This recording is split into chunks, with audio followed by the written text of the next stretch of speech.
Hello and welcome to Elder Health Connection. My name is Caroline Morris. Today is January 17th, 2022. It is Martin Luther King Day. And today I am doing a more pared down version of the podcast. I am currently in between podcast editors. My first one, who got the first 10 episodes off the ground and did a wonderful job, has started a new job this year and is no longer doing podcast editing. And I am in the works for working with a new editor. So if things sound a little different today, it's because we're just doing a simple recording. I have a collection of thoughts for you today that I'm calling Monday Musings. I thought this would be a really original title for the show, but it turns out a lot of people have come up with that in the past. Some quick life updates for you, which pretty much revolves around the dogs. Today is the 1-year anniversary that we got Barry, our younger dog, a terrier, who is napping next to me right now, and hopefully it will stay that way. I've kept the windows down so he won't get too stimulated by the outside. Vinny, our older beagle, has had quite a rough fall and winter. He's got a new diagnosis of inflammatory bowel disease, but we're finally on a good regimen. He's tapering from his steroids on some new foods, and he's starting to look a little stronger, which is a huge relief. We thought we were going to lose him around Thanksgiving. And then in terms of the world at large, we are in the midst of another peak of coronavirus. Unfortunately, we're in the Omicron wave now, and it's got me thinking again about all of these seemingly conflicting forces in my life and the life of healthcare and in the broader world. So, as some of you may know, I split my time between doing work in the hospital, mainly staff education there for the therapists, and then doing this type of work, which is building up a more holistic approach to care, long-term strategies, building health and resilience, which is more of a slower, longer-term approach, whereas in the hospital, we take people in acute crisis or acute illness and help them to get better there. There's value in both. When we are sick or injured and need immediate attention, we want people who know how to do that. But that same structure that supports helping you through a crisis is usually not the right structure to help you long term for actually having a baseline level of health, which is why I got into health coaching and am doing this podcast as more of an avenue for building long-term health. And so where I find myself now as traditional healthcare in the US really is starting to crumble right now with the number of patients in the hospitals, the number of staff who are out sick, on top of staff who have already opted out of the healthcare system, is where do I put my time and energy? Do I work on relieving suffering for those who are sick right now, for those workers who are in over their heads?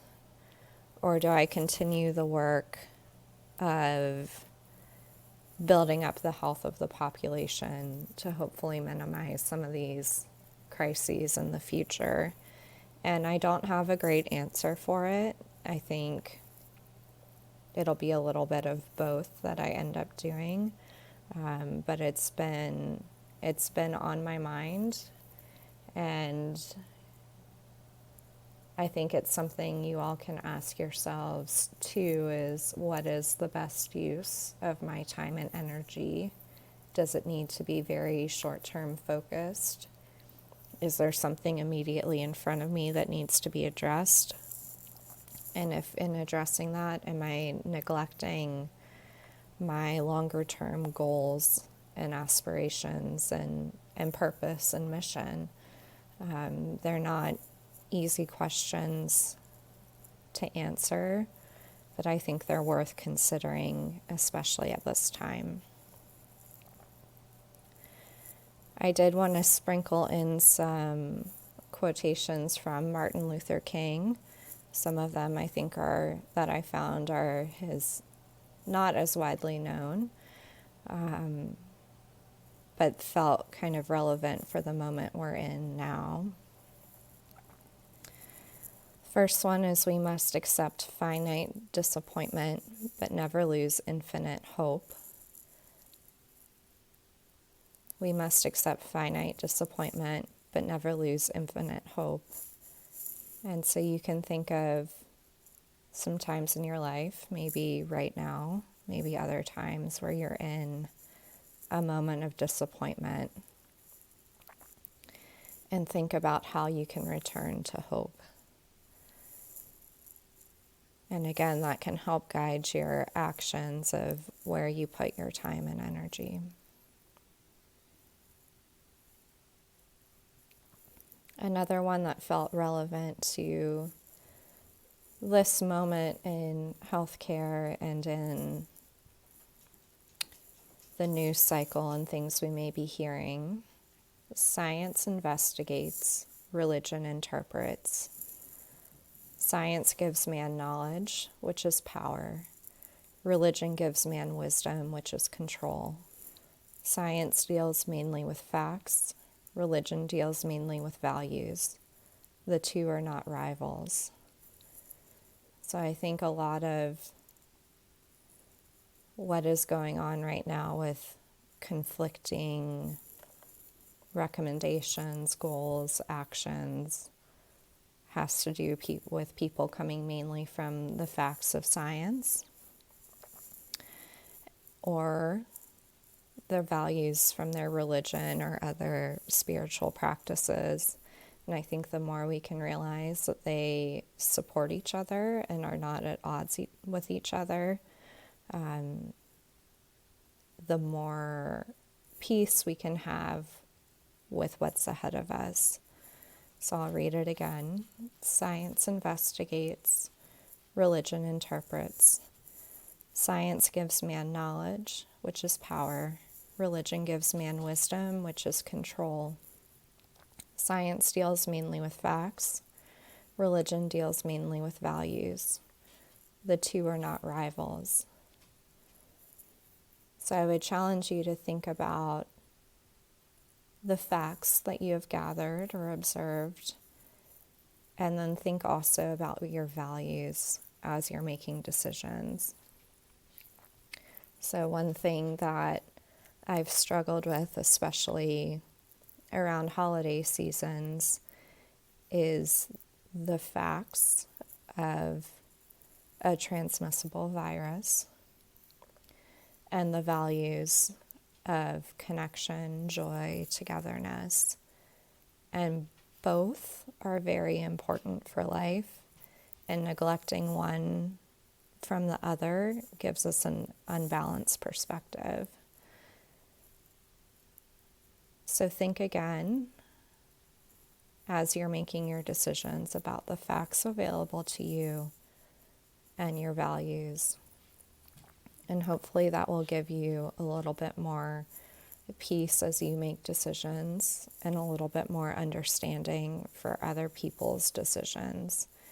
It's one thing that's really troubling to me right now, is seeing the criticism of other people for what they're doing and at times outright hatred for what they're doing and blaming them. But I think if we can come back to the facts available to us, which may be different for different people depending on what they've read, what they've heard, what they've trusted, what they've had access to, and the values that drive us, which again may vary from person to person, and just take people and their actions from those two places, we may find a bit of peace.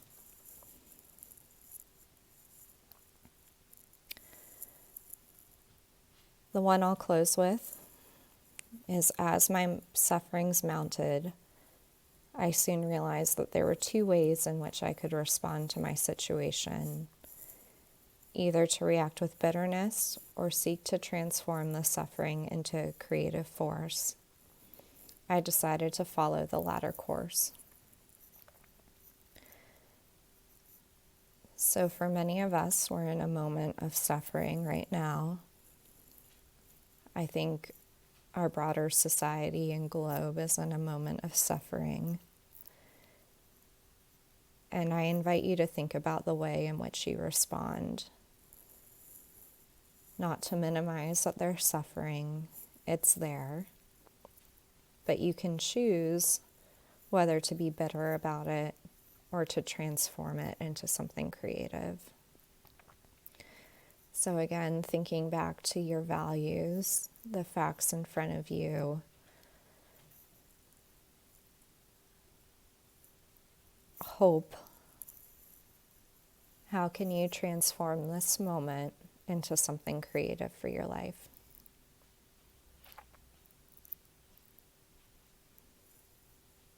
As my sufferings mounted, I soon realized that there were two ways in which I could respond to my situation: either to react with bitterness or seek to transform the suffering into a creative force.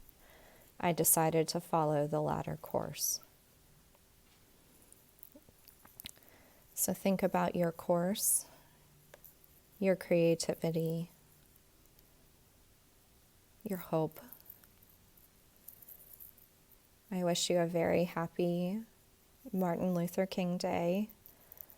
I certainly have not done him justice, but wanted to introduce you to a few of his words. And we'll be back with regular episodes starting hopefully next week. If you want to follow me outside of the podcast, you can visit my website, which is carolinemorris.com. Most of my social media handles are at Caroline H. Moore, Morr. I'll link those in the show notes for you. And just a gentle reminder that listening to this episode does not create a client-provider relationship between us. We would have to do something much more formal for that to happen. Wishing you a happy and healthy January. Bye.